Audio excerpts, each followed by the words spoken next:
روزمرہ Urdu course code 204 کے نئے پروگرام کے ساتھ آپ کی خدمت میں حاضر ہیں۔ آج ہم یونٹ نمبر 11 کا مطالعہ کریں گے، جس میں ہم اقبال اور مولانا الطاف حسین حالی کی نظموں کی تشریح کرنے کا طریقہ سیکھیں گے۔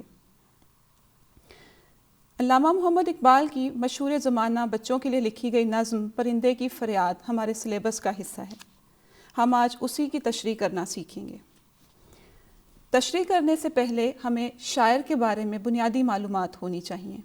ہم بچپن سے اقبال کے بارے میں پڑھ رہے ہیں کہ وہ قومی شاعر ہیں، شاعر مشرق ہیں۔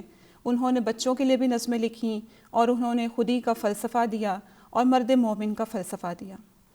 جو نظم پرندے کی فریاد ہم پڑھ رہے ہیں، یہ ان کے ابتدائی دور کی نظم ہے۔ اس میں انہوں نے سادہ لفظوں میں ہندوستان کی قید و بند کی جو صورتحال ہے اور انگریزوں کا غاصبانہ قبضہ ہے، اسے ایک علامتی انداز میں پیش کیا ہے۔ آپ کے ذہن میں یہ سوال ابھر رہا ہوگا کہ علامت کسے کہتے ہیں؟ علامت دراصل اشاروں اور شناخت کا ایک رشتہ ہے۔ ہم کچھ لفظوں اور چیزوں کے ساتھ کچھ معنی ایسوسیٹ کر دیتے ہیں، یعنی جوڑ دیتے ہیں۔ انہیں علامت کہا جاتا ہے۔ مثلاً سورج طلوع ہونا خوشحالی کی علامت ہے، روشنی کی علامت ہے، امید کی علامت ہے۔ اندھیرا تاریکی کی علامت ہے اور اس کا مطلب مفلسی، غربت، تنگ دستی، ناخوشگواری اور زندگی کے دکھ اور نا امیدی مراد لی جاتی ہے۔ یا سفید رنگ امن اور سکون کی علامت ہے۔ اسی طرح سے اور بہت سی ایسی علامتیں ہیں جو ہمارے شعراء اپنے ذہنی اپج کی وجہ سے اختراع کرتے رہتے ہیں۔ اقبال نے پرندہ ایک ایسے قیدی کے لیے علامت دیا ہے جو اپنے بالوں پر ہونے کے باوجود، اپنی بازوؤں اور اپنے پروں کی طاقت ہونے کے باوجود اڑنے کی صلاحیت سے محروم کر دیا گیا ہے، جو بیرونی جبر اور زور کی وجہ سے ایک پنجرے میں قید ہے اور آشیانے میں بہار آئی ہوئی ہے، یعنی باغ میں بہار آئی ہے اور وہ پرندہ اپنے ہمجولیوں اور ہمجلیسوں سے دور ایک قید خانے میں پڑا ہوا اپنے اچھے وقتوں کو یاد کر کے فریاد کر رہا ہے۔ اقبال کی مجموعی جو نظم نگاری ہے، اگر ہم اس پہ نظر ڈالیں تو انہوں نے ابتدائی دور میں جو نظمیں کہی ہیں وہ عام طور پہ بچوں کے لیے تھیں اور اصلاحی نظمیں تھیں، جس میں انہوں نے ہندوستان کی اکائی کو قائم رکھنے کے لیے اور ہندوؤں کے ساتھ مفاہمت کی پالیسی کو اپنانے کے لیے لکھا۔ اس دور میں انہوں نے قومیت کا نظریہ جو تھا اس کی بنیاد رکھی۔ چین و عرب ہمارا، ہندوستان ہمارا، مسلم ہے ہم، سارا جہاں ہمارا، یہ بعد کا نظریہ ہے۔ پہلے تو وہ ہندوستان کے ہی گن گایا کرتے تھے۔ اس طرح سے ہم یوں بھی کہہ سکتے ہیں کہ اقبال نے قومیت سے ملت تک کا جو سفر تھا وہ طے کیا، اور یہ ان کی ذہنی اپج یا ذہنی ارتقاء کی علامت ہے۔ پیش نظر نظم پرندے کی فریاد کا پہلا بند اسی طرف اشارہ کرتا ہے۔ آتا ہے یاد مجھ کو گزرا ہوا زمانہ، وہ باغ کی بہاریں، وہ سب کا چہچہانا، آزادیاں کہاں وہ اب اپنے گھونسلے کی، اپنی خوشی سے آنا، اپنی خوشی سے جانا، آتی نہیں صدائیں اس کی میرے قفس میں، ہوتی میری رہائی اے کاش میرے بس میں۔ اس بند میں آپ نے دیکھا آنا اور جانا دو متضاد الفاظ ایک ہی مصرعے میں استعمال کیے گئے ہیں۔ اسے صنعت تضاد کہا جاتا ہے، یعنی ایک مصرعے میں یا ایک شعر میں ایسے الفاظ کا استعمال کرنا جو معنی میں یا کیفیت میں ایک دوسرے کے بالکل مختلف ہوں، الٹ ہوں، متضاد ہوں، اسے صنعت تضاد کہا جاتا ہے۔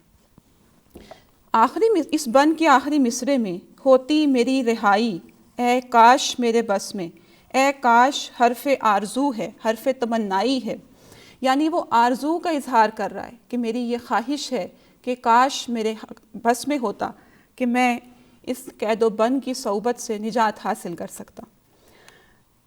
ہمیں اقبال کی تشریح کے حوالے سے یہ بات ذہن میں رکھنی ہے کہ ہم اسے ہندوستان کے حالات کے پس منظر میں بیان کریں گے، چونکہ اقبال نے پرندہ کہہ کے استعارے کے طور پہ مسلمانان ہندوستان لیے ہیں، اور فریاد وہ آواز ہے جو ہر مسلمان کے دل سے اس وقت نکل رہی تھی کہ وہ جلد از جلد انگریزوں کی قید سے نجات حاصل کر لے۔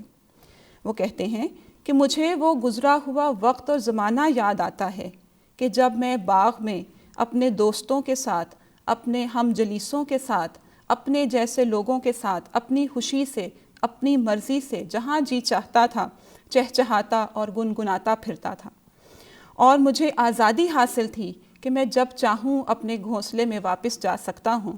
گھونسلہ ایک استعارہ ہے اپنی پناہ گاہ کی طرف۔ ہر پرندہ اپنے اپنے گھونسلے میں، اپنے اپنے آشیانے میں تحفظ کا احساس محسوس کرتا ہے۔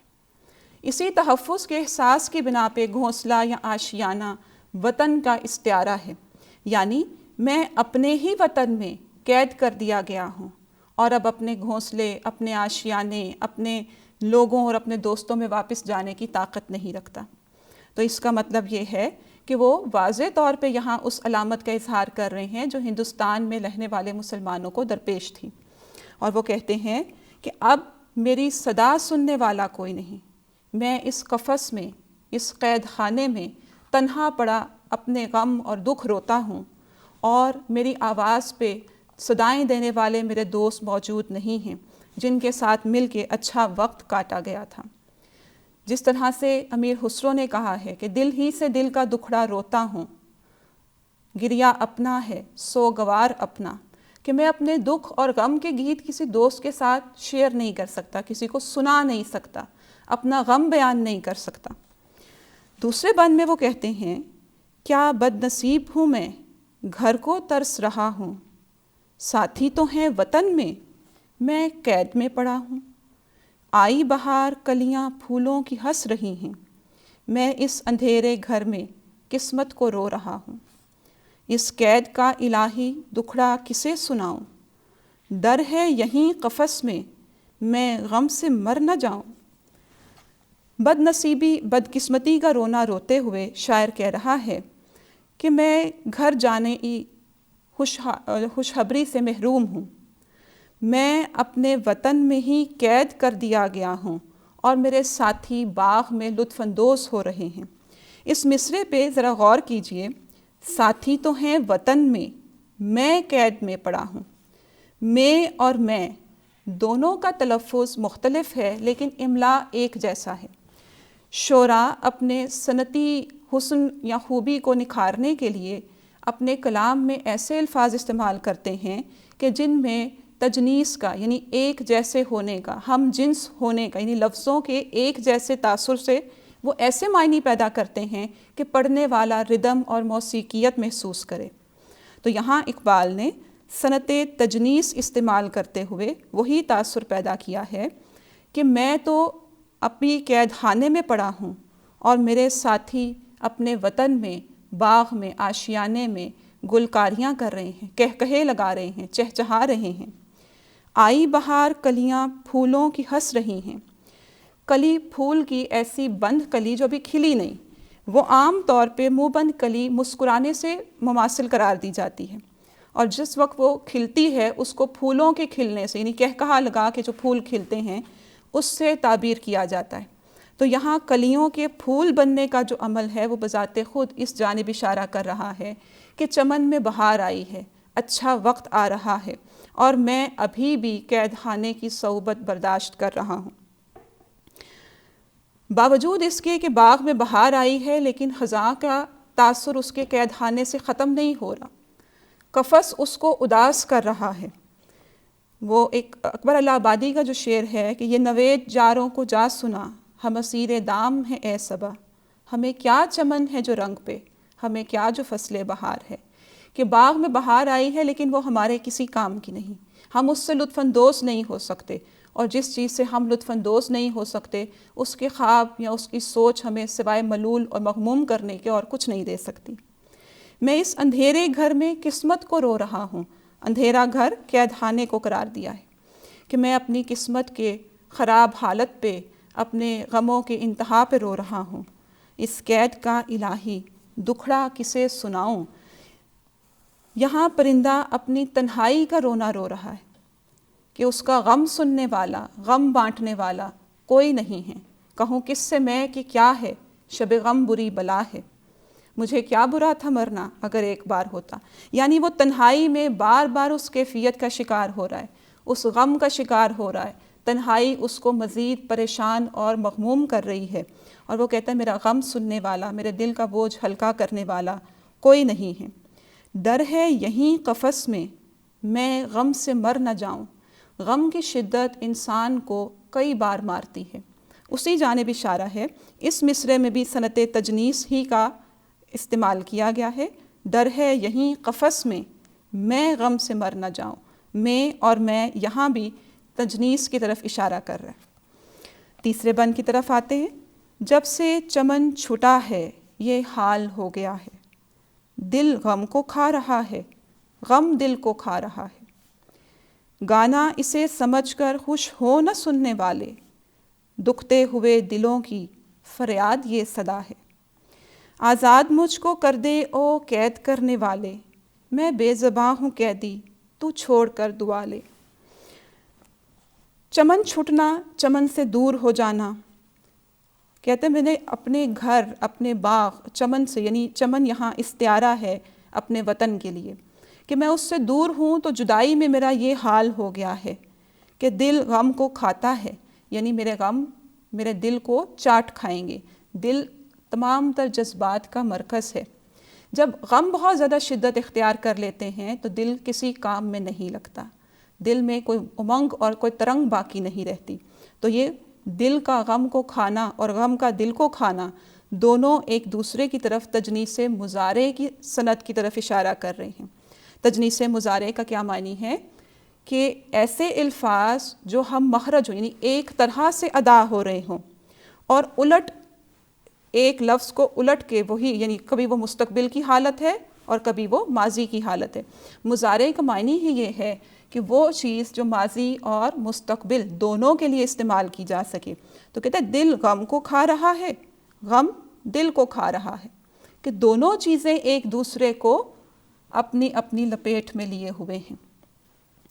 گانا اسے سمجھ کر خوش ہو نہ سننے والے، چونکہ پرندہ ہے وہ غم کا اظہار بھی اپنے چہچہانے یا اپنی مخصوص آواز میں کرے گا، اور سننے والے اس کے گیتوں میں وہ سوز و گداز محسوس کرنے کے باوجود یہی سمجھیں گے کہ وہ گیت گا رہا ہے۔